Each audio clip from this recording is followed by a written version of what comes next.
Si jamais tu souhaites travailler auprès d'enfants, d'adultes fragiles ou de personnes en situation de handicap, ou même tout simplement être acteur au sein du territoire, le Bac Pro Sapat est alors fait pour toi. Les cours se divisent en 3 parties.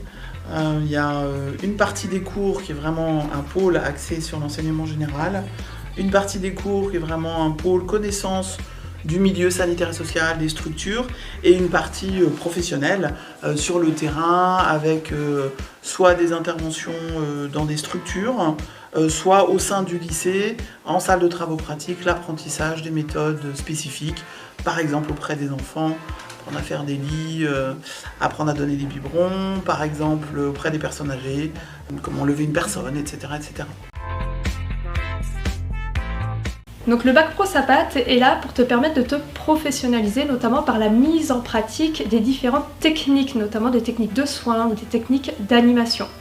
Tu es là également pour acquérir de la proximité vis-à-vis du public, puisque tu vas être amené à réaliser différents stages dans différents secteurs professionnels et auprès de différents publics.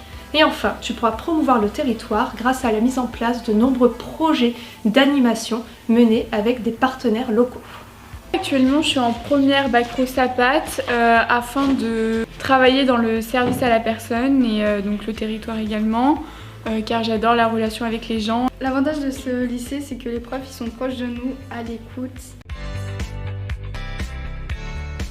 Tu seras amené à réaliser 22 semaines de stage sur les 3 années de formation.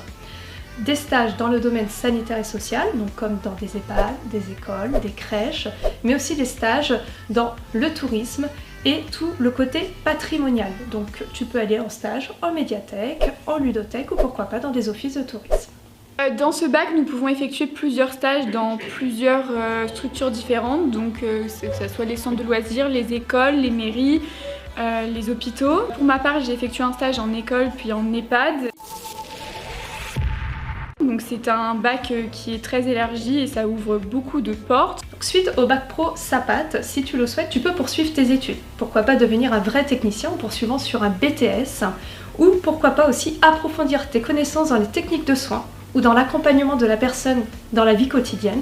Et enfin, développer ou approfondir tes connaissances dans l'animation.